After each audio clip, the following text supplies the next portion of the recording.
So I just want to add on a little bit to that. It's the same thing, right? Most relationships these days, we have to look into ourselves, right? This whole journey of Vedanta and yoga is all about going inward, right? And we have to see our motivations, our intentions. And if we see, we'll realize that most relationships are conditional, right? You do this for me and I'm there. If you stop doing this for me, I stop being there. Including like relationships between, in marriages, including relationships between friends. So I always think the purest relationship really, I mean, that too is quite diluted in many places, but I think most unconditional relationship we have is with our children. And that really helps us to connect to what is unconditional, right? Usually however bad the child is also, we still love them. And that unconditionality is what we should strive to bring into other relationships. Like if we can understand what unconditionality is, then we have to Absolutely. strive to bring that into other arenas and relationships of our lives as well, including husband wife friendships. And the more unconditional, like you say, the more purer the whole relationship becomes. And that awareness and consciousness, I guess, is what Vedanta gives us, because otherwise we're just Absolutely. living. And we just, it's in the name of love, right? We blackmail people, we manipulate people. Really, I mean, you hear Yeah. of all these stories, right? And you Yes. see these relationships, and everything is like, if you love me, then you have to do this. If you love me, you have to do. You have to cater to people, right, in the name of love. So, okay, I'm going to stop there. So, No, I can see the wisdom flowing. I can absolutely see that. no. The next question is actually very related to what we were just talking. It's like, what seems to be the problem today in terms of relationships, say marriage, and how is love distorted, right? It's really what we were talking just now about, the distortion of love, and how can the principles of Vedanta left. So, I mean, I think we really covered it, but in case you want to add something, feel free. In fact, I would love to. In fact, why are relationships snapping? In fact, going back to the concept of love and attachment, this seems to be a simple solution for a complex problem everybody is going through. See, are you establishing, you got to ask yourself, are you establishing a selfish relationship or an unselfish relationship? That's important. So are you a giver in a relationship or are you a taker? Remember, in life or in any relationship, no taker is wanted, no taker is accepted. Only givers are accepted. So when you are operating with the spirit of unselfishness, you say, what is my duty? You say, what is my duty towards my wife? What is my duty towards my child? What is my duty towards my parents? What is my duty towards my guru or my colleagues or my company, etc.? So there is a spirit of what can I serve? How can I be of help to others? But the moment the accent shifts to what is my right, you are selfish. Then you are claiming conditions. And as long as there is a spirit of service, relationship flourishes. The moment the spirit of right slips in, the relationship struggles. Even to salvage a relationship, even if one person has the spirit of giving, you can salvage a relationship. But the sad part is both are takers. In fact, you know why people get into a relationship? Right before they get into an agreement. In fact, marriage nowadays is an agreement. Very sadly to say that. But even before they get into a marriage, I know many people who don't want to get into a marriage. They have these live-in relationships. That's a new thing today because they don't want to be bound. I can't understand that. It's a very auspicious temple. Marriage is a beautiful temple. How can you have no purity about that? How can you even suspect it? But how does the concept of falling in love, as they say, as Vedanta keeps saying, you should not fall in love. They say you must Right. rise in love, isn't it? You fall. So why do you fall in love? So it is when they start dating each other, each one is catering to each other all the time, isn't it? You like this, I take this. You like this, you take this. And keep on giving into each other. And time will come where you can't do. What will happen? That's the time relationship snaps. You forgot my birthday? Finished. Before that, they're all the time giving into each other. So it is very important to ask this question: what is it that creates the various relationships in life?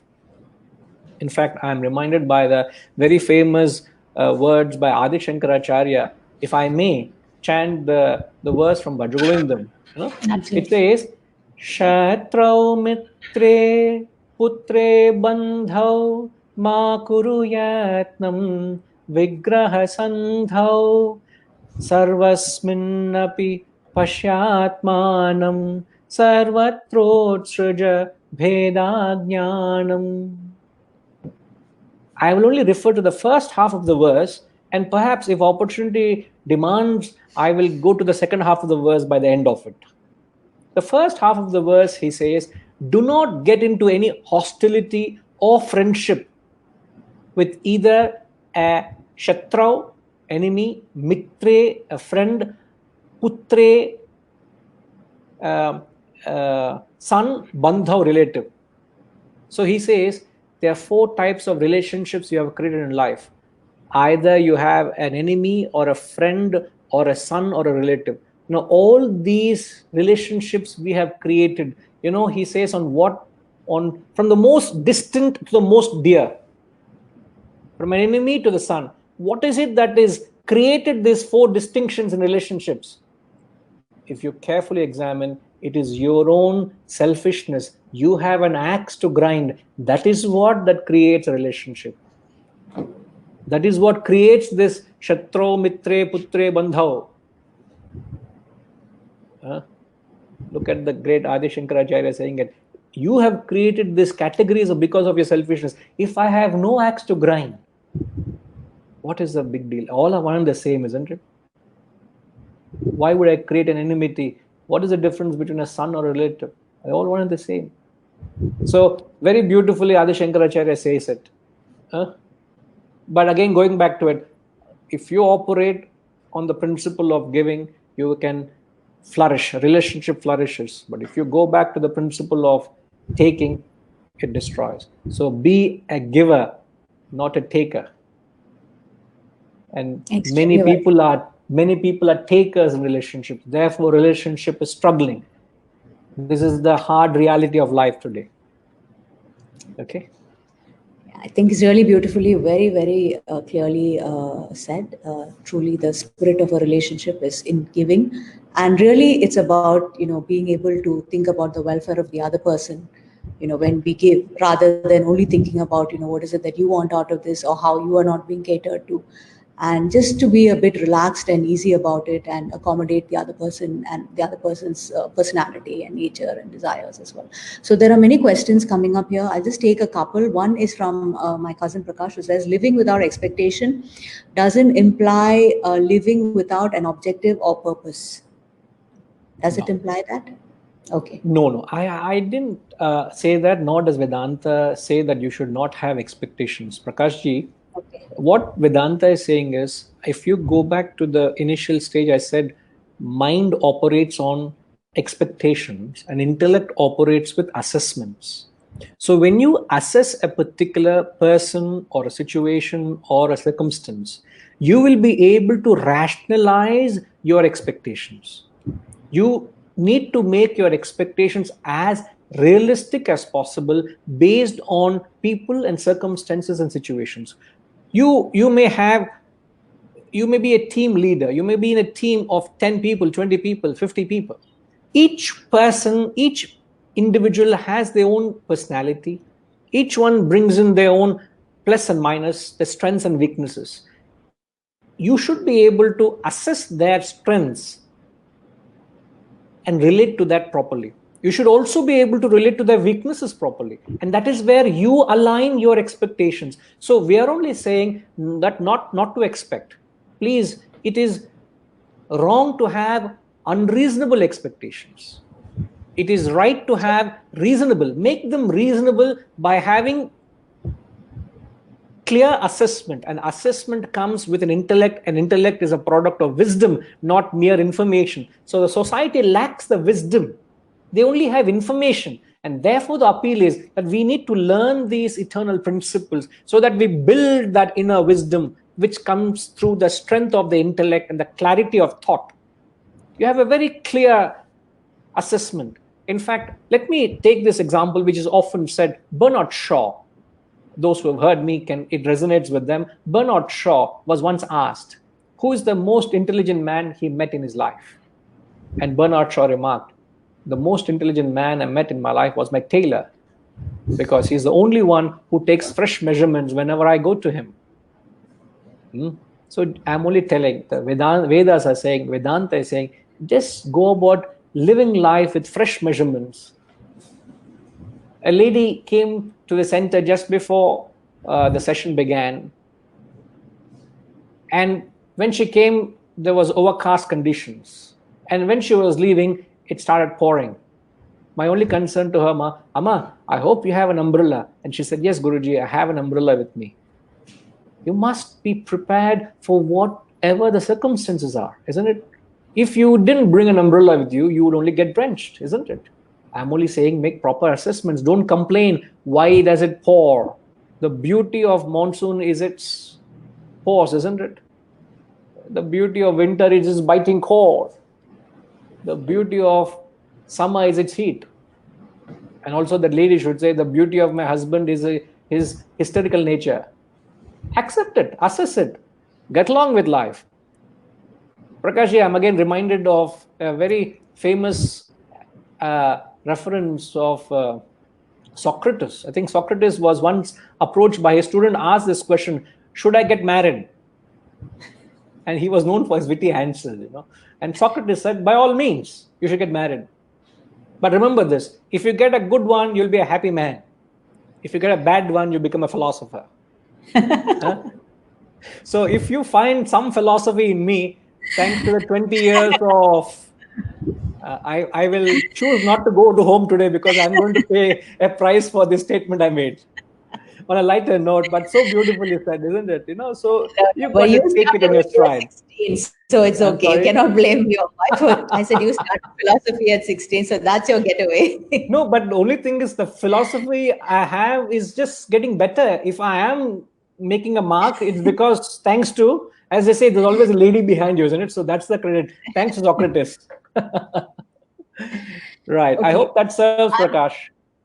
Yeah, so there's another question by Chandran, who you also know very well from here.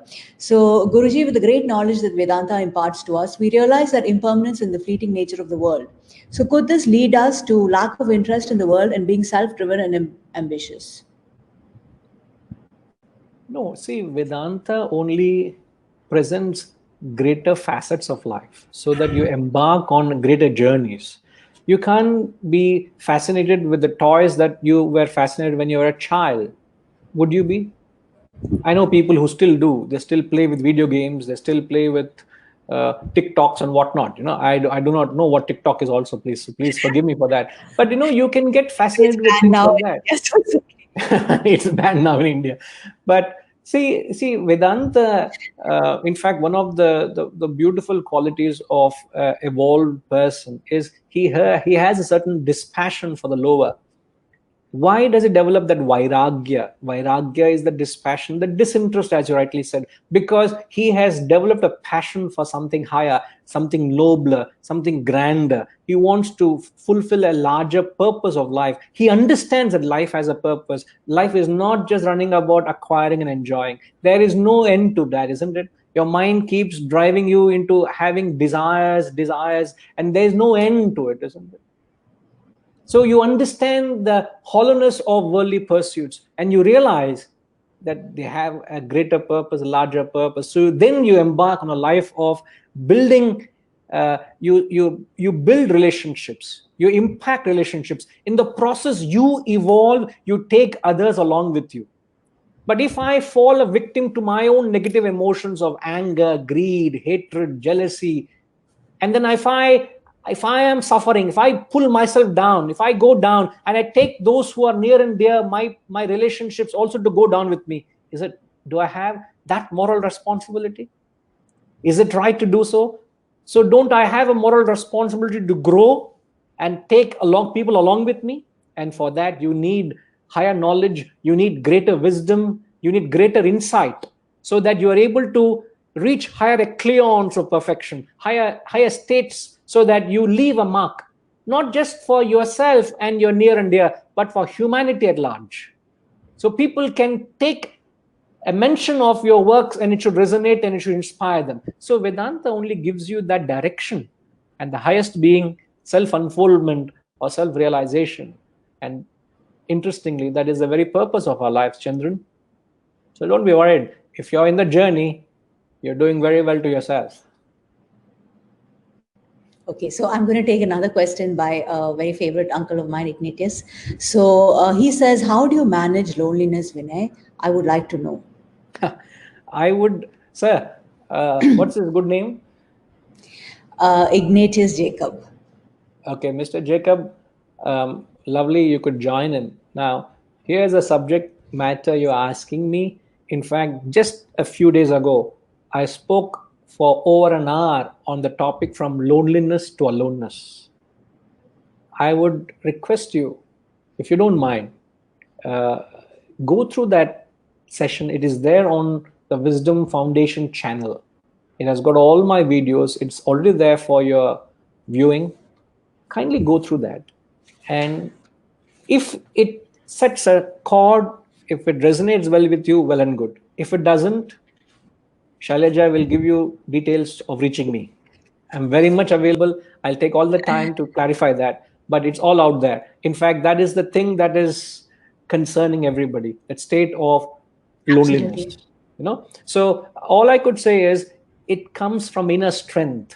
I did mention in the talk, silence being the same, it can create transformation to some, it can madden some, it can destroy them. It's how you again relate to that silence itself. So it is an art. So again, I appeal to you. Sorry if I can't get into the detail because it would be time consuming. I would refer to you. Please go through that and come back to me. I'm always available. I'm reachable. Okay. So I'm going to go back to our question. So we were talking about principles of Vedanta and how they can be applied in parenting to build a good relationship with our children, because our whole topic is about relating, it with the different kinds of relationships. So we're just moving to relationships with children. See, and I am talking as a parent now, not as a guru or a teacher. Now, as a parent, you always realize that as a parent, you always keep finding fault with your children. You keep complaining that they have become too independent and they've become too impertinent to you. You also say that you seem to have no control over them. You're not able to stop what they're doing. In fact, they have stopped relating to you, isn't it? This is a common complaint. And you must understand this happens because the parents have got tremendous attachment to their children. There is a selfish relationship. There's a tremendous attachment, and you develop a tremendous possessiveness towards the children. So there is an attachment and possessiveness, and because of this possessiveness, you're not able to treat them as independent individuals. You're not able to respect their decisions and choices they're making, and this causes a lot of trauma within. It's not how wise you are, how well informed you are, but you are able to feel. The moment you feel that sense of restlessness, then you already fallen a victim to your own attachment and possessiveness. Now, also you must understand that children are very sharp. They're very smart. They're able to pick up things faster. They're also able to adapt to change much faster than you. So you can't adapt to change. At the same time, you can't absorb the knowledge much faster. And this creates a disparity between you and them. And above all, the only way of controlling your children, you start imposing restrictions, restraints, and suffocate them. Isn't it? And this only retaliates. They retaliate because this is an unnatural way of controlling. So my little advice, nothing is mine in this, please. The Shastras, in fact, in the 3rd chapter of the Gita, he says, Yadyada charati shreshtaha tat tat eva itara janaha sayat pramanam kurute lokas tadanu vartate. The 3rd chapter of the Gita, he nails it there. He says, whatever a leader does, that alone people follow. Whatever standards he set, others emulate. So just on parents and children, please respect them for what they are. And please understand these 3 essential points. First is remember to set an example for them. If you want them to do something, you do it yourself first. If you want, that's the hardest part. Let's say simple thing like you tell your children early to bed, early to rise. You tell them get to bed early, and in your bedroom you have got 50-inch plasma TV with all the possible streaming into that, and you are one, sleeping in your couch or in your bed, and you're having live streaming of many things, Netflix and whatnot. And then if your kids come into your room, you say, you haven't slept yet? It is 10:30, you have to go to school tomorrow. You're giving them a lecture. And what about you? I sleep at 12 o'clock, 12:30, sometimes 1 o'clock, because beautiful movies come. Now what's happening? You are making a double mistake, aren't you? You are not following what your kids to follow. At the same time, you are sermonizing. So this is a double fault, and you can't win a game of life by making double faults. Can you? Like in tennis, you make double faults, you lost the game. So the double fault of your relationship with children is this: you don't set the standards and you sermonize. So the opposite of that is just lead the way, set the example, and don't lecture to them. No doubt you can give an advice here on too, but don't take to lecturing as much as I'm lecturing to you. I should not take to the lecturing mode. Just because I lectured you, I go home and start lecturing to my child. Sometimes I do. Then I remember this. Oh, oops! I have to play the role as a father, not as a guru. First principle. Second principle is you must understand the difference between freedom and licentiousness. Every being on this earth wants freedom. So also your child wants and is pleading for freedom. Please give me the freedom to live. Respect the child for what the child is. Growth is only possible where there's freedom. Isn't it? Growth is only possible where there's freedom. But when that freedom is not punctuated with any discipline, it becomes licentious. So don't impose them. Give them the freedom, respect their choices, but the punctuation of discipline comes by the standards you have set. Isn't it? Lead the way. The third point is lead the way. Are you a role model for your child to follow? Or has your child picked up some other role model from the society out there? And that has happened. That means you have not impressed your child enough to consider you. That is hard luck for you. You can't blame the child for that, because you have not impressed your child enough because of your own contradictions. You don't walk the talk, as they say. If you do walk the talk, you will certainly be considered as a role model by your own child. So lead the way. Inspire them so that they can emulate you. There's a saying, child comes out whistling if the mother goes party all through her pregnancy. Imagine the mother all the while went partying through a pregnancy, the child will come out whistling. So what standards are you setting for the child? That's important. So this is the take Vedanta says as a parent. Set the right tone. Don't give a lecture to them. Don't impose. Don't force yourself onto them. As the law is, anything forced is never forceful. So you are being unnatural in molding them this way by forcing your views, thrusting your views on others. Just leave them, give them the freedom, punctuate with discipline by the standards you set. They will grow by considering you as a role model, and they will reach higher perfections. But it needs great objectivity as a parent, and that's where you all falter, isn't it? So it is. So you need these Vedantic principles if you want to relate with your child well. Yes, very well said. So, really respect your child. I think that's a huge takeaway. I think we just see children as extensions of ourselves, and we don't see them as separate individuals, worthy of their own thoughts, their own aspirations, and we end up trying to force and control them. So, I think that's a huge takeaway from here. And I think the bigger takeaway is also really to walk the talk. So, if you want your child to wake up early, you want your child to exercise regularly, you want your child to eat right, I think we have to do that first. So there's a lot of Isn't it? responsibility on us as parents to really do the right things.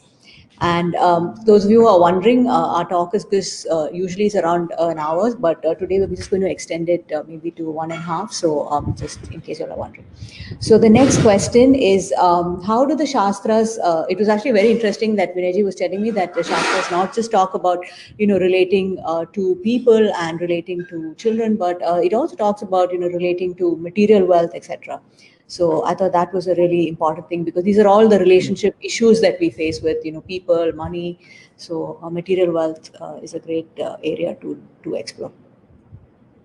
Again, I'm surrendering to the great Adi Shankaracharya in Bhajagovindam. He says, Arthamanartham bhavaya nityam nasti tata sukha lesha satyam putradapi dhana bhajam bhitihi sarvatraisha vihitaritihi.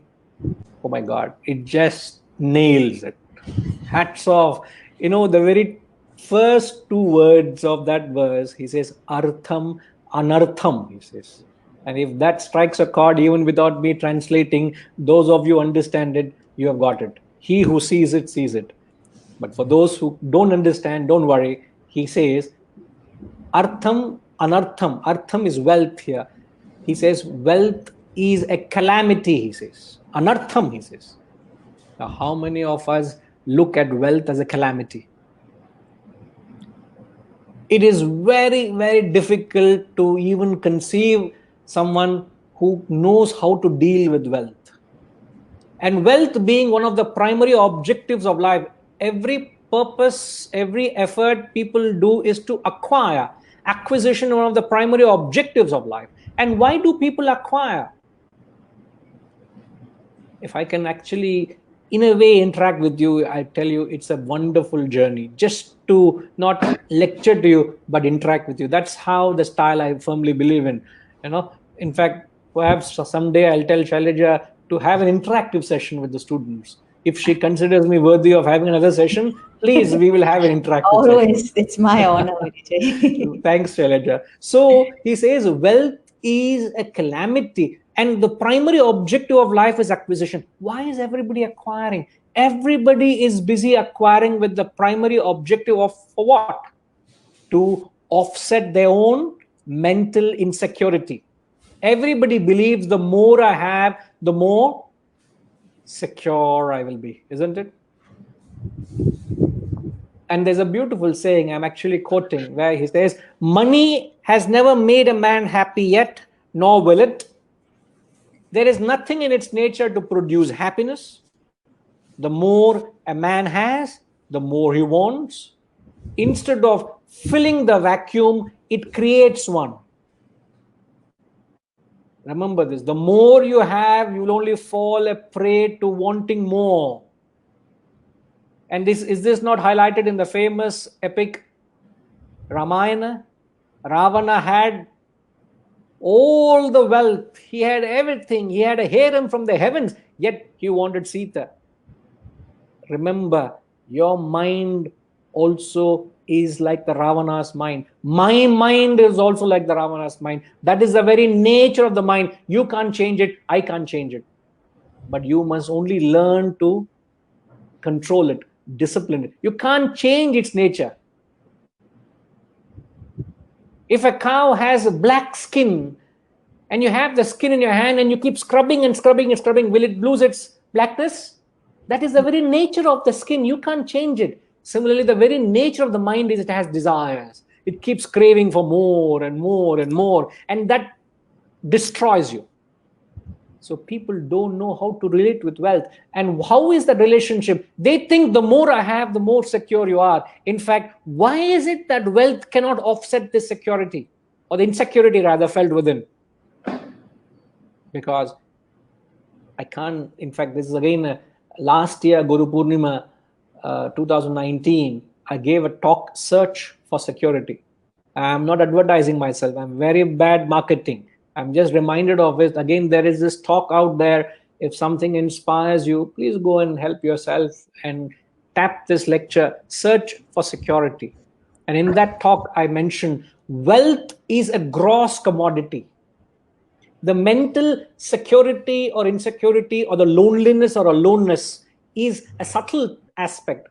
Gross cannot control the subtle. Gross cannot influence the subtle. So any amount of gross you can have, but it's not going to offset the mental insecurity people have or people feel. There's a beautiful saying, iron and gold are good for buying iron and gold. That's all. So with iron and gold, you can't buy anything beyond than iron and gold. Money can be the husk of many things, but money is not the kernel. It's the husk, it's not the kernel, please. Money can give you food, but money can't give you appetite.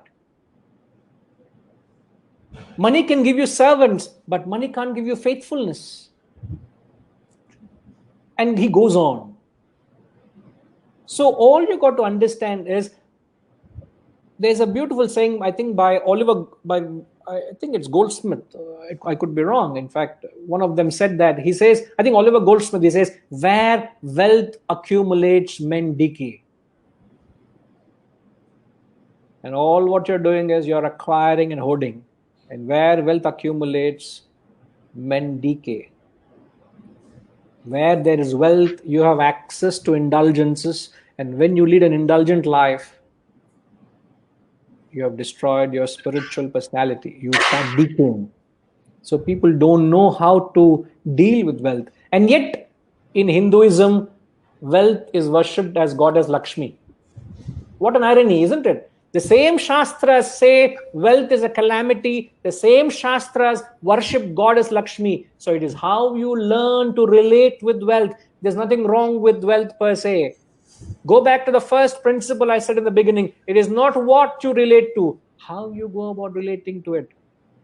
So if you don't know how to relate with it, the very same wealth will destroy you. The very same wealth will become a blessing in your life. Goddess Lakshmi comes into your life. How you relate to it? All my appeal is, don't gain the world and lose your soul. Don't bargain it. It's not worth the bargain. So there's so much more to it, how the Shastras talk about how to deal with wealth. Again, as I said, it's there in the talk, search for security, but you have enough insight. It's just the outhouse of this knowledge I'm presenting, how to deal with wealth. Sadly, it is not taught because we don't know how to deal with. We'll have financial crashes after financial crashes. History has proven again. And what is the reason financial crash happens? It is human greed. Have you been able to control your greed? You long ago met your needs, but your greed you haven't controlled. Why? You don't have the intellectual strength or the wisdom. You don't have this Vedantic manual, which every householder should have. Every grihastha should have. It's not meant for some sannyasi sitting out there. No doubt they are in a different realm, but here is a manual which you and I should learn and live by. So how to convert wealth from a calamity to a worship? There's a solution. How you relate with it, with the wisdom. Yes, Shailaja. Okay, so very beautifully explained. The basic message I'm getting from all the different areas that we talk about, whether it is love, whether it is emotion, whether it is wealth, that ultimately, which is why this talk and this topic is so important, because none of it in itself is, evil or a bad thing. It's really the way we relate to it. So ultimately, it really comes down to that, learning how to relate to all these different things. Like they say, a knife can be used to kill someone and it can also be used to cut vegetables. A knife in itself is not a bad thing. Similarly, none of these things that we've been talking about is bad thing, but it can destroy us if we don't know how to relate to it. So understanding that and being conscious of the way we relate to it is really, I think, a huge takeaway. And Vedanta gives us that wisdom to relate to it well. So this is a question from my friend Shanti here, and she says, how to handle exploitation when we keep giving and takers only take and never give back. So I guess it's the hard part for the giver. If you're in a relationship where one person is always taking and one person is always giving, then, after a while it can be a strain on the giver. What is the attitude, or how should she relate to that whole situation? Now I can understand where you're coming from, Shantima. See, giving doesn't mean a passive attitude. It's a very aggressive stance of where you feel for the recipient and give. Now, as a mother, would you ever take this stance and say that my child is constantly taking from me? From the moment the child is born, the child is constantly receiving so much from you, demanding, crying, complaining, demanding, wanting it. Would you ever say, my God, what a mistake I've made wanting to have a child? The child is all the time taking. Would you ever say that? Because you have that concern and love and identification. You understand the child needs it, you give it. So you take that matured stance as a mother and you give it. Now, I would only say bring that maturity of a giver into a relationship.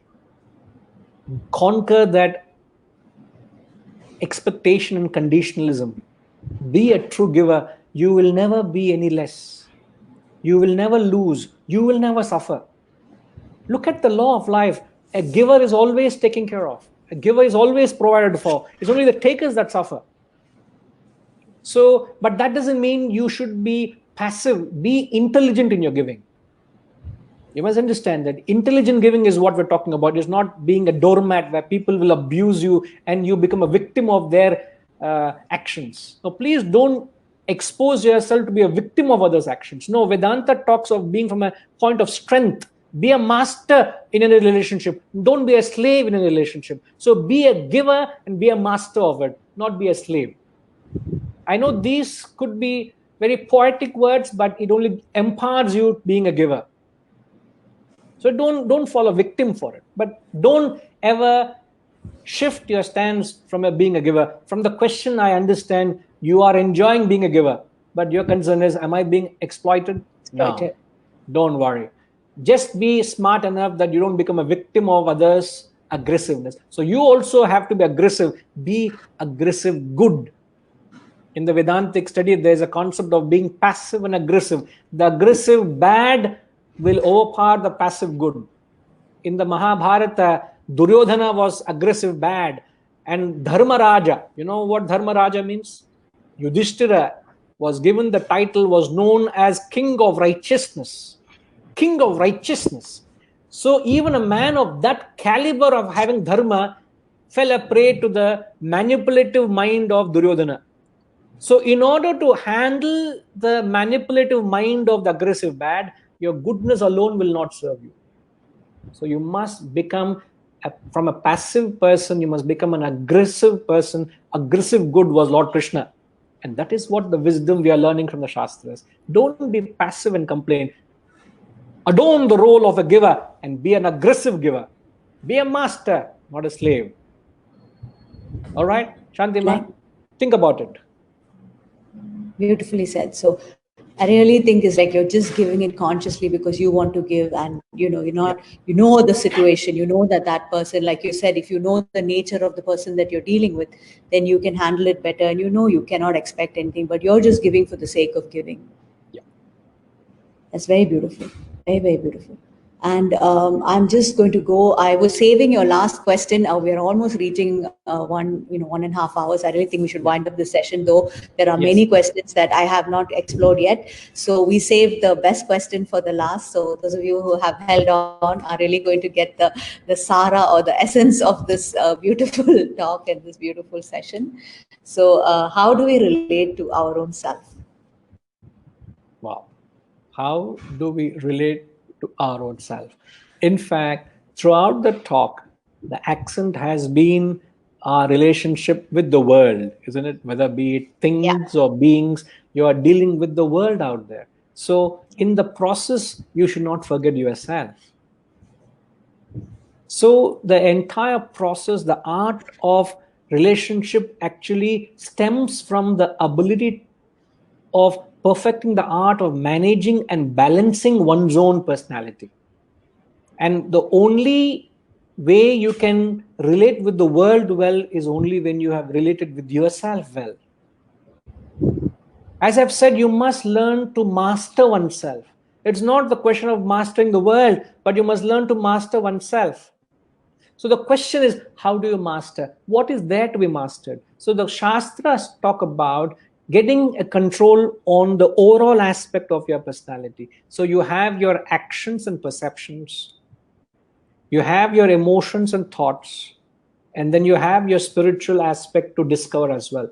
So how do I deal with all these? Let me quickly go through. As I've said, as Shailaja has said, that we are coming to the end of it. I will not go into the further detail. I'll give you a panoramic view of it so that you have food for thought. But believe me, true transformation comes in only when you have learned to manage and master yourself. So the first level of control is at the physical level. Do you treat your body as a junkyard, or do you treat your body as a temple? Your body is that which receives the various stimuli from the world. Your eyes see, your ears hear, your skin touch, your tongue taste. Are you putting all the junk or the rubbish from the world into your system? Or are you filtering out with your intellect and receiving all the good out there? So what you need to practice is self-control. You can choose to receive all the rubbish out there. You can choose to see all the divine out there. The choice is yours. I can choose to eat all the rubbish. I can choose to eat the most healthiest. The choice is mine. So that quality of practicing damaha, self-control or sense control, it doesn't mean you must deny yourself of enjoyment, but you must control your senses so that you start treating your body as a temple, as you treat it as a vehicle which serves you, and your vehicle must be kept in good repair. I recommend you to go to Shailaja's classes and perfect your body. She'll help you perfect it. She is actually my yoga guru also, so I look up to her. So at the physical level, You are if just, you, sorry, Shailaja. you are just being too kind, Vinayji. No, so sweet. So you when you don't respect your body, when you lead an indulgent life, you reach a state what is known as neutralization. You have lost the joy of life, of relating with things. I can't go into detail. Every one of them are indulging and leading a life of neutralization. They don't know what joy of life is. You have abstained for 9 months for eating a mango. When the mango season comes in summer, don't you enjoy the mangoes? But how many of them can claim to enjoy the mango throughout the season? When it comes, you indulge in it. You lost the charm. You must learn to lead a life of little discipline, little restraint, little control. So at the physical level, you live a life of self-control. And in fact, the perfect example is Lord Ganesha. Lord Ganesha, if in Hinduism, you see Lord Ganesha has a great taste for food. And when Ganesh Chaturthi comes, Lord Ganesha, you serve plenty of food, isn't it? And at the feet of Lord Ganesha, you see a rat, don't you? A rat with a laddu in the hand is looking up to the Lord, asking permission. Can I? May I? Please? Ganesha is just looking straight, unconcerned. So the rat is eternally asking, can I? That is control. You understand? So don't fall a prey to the temptation. So at the physical level, you must inject that discipline, master yourself. At the emotional level, you must try to develop chaste emotions. Don't let feelings like anger, hatred, jealousy, envy to come into your system and destroy you. Entertain the attitude of forgiveness. Be kind, be noble, be charitable. Be charitable in your thoughts. Charity is not parting with money. Be charitable in your thoughts, in your words, in your deeds. Forgive other people. You will be able to forgive yourself of the trauma you put yourself through. So at the mental level, you got to conquer your negativities and instill positive emotions. That is what I said earlier. Vedanta is misunderstood. Vedantins have emotions. They have pure emotions. It's not that they don't become emotional and they don't get into negative emotions. At the intellectual level, you must learn not to cram your head with information. You must learn to develop wisdom. I've already clarified with reference to knowledge and wisdom. Wisdom is that which helps you to handle your emotions, handle your relationships. And ultimately, at the spiritual level, you must realize that you have to discover yourself. You owe it to yourself, you owe it to the human race. By realizing yourself, you lift the entire humanity. Christ said, the kingdom of heaven is within you. Do you realize that? Do you know that? And by doing that, you bring the best out of you. You shine as a gem in the human race. So that is the very purpose of life. And lastly, you must understand that you must learn to develop a spirit of detachment to everything that you relate with. Life has a grand purpose, life has a grand mission. And if you want to serve that purpose and fulfill that purpose, you must start relating with things with a spirit of detachment. And the spirit of detachment is simple. Please write down this. The spirit of detachment is in these simple terms: every relationship in your life must be a means to an end. Every relationship in your life must be a means to an end, not an end in itself. When you treat anything as an end in itself, it is attachment. You suffer the consequences. But if you use it as a means to an end, you are converting the relationship into divinity. You're making it divine. You evolve.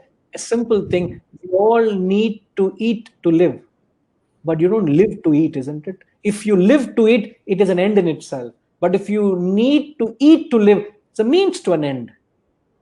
You all need money to live, but you don't live for the sake of money.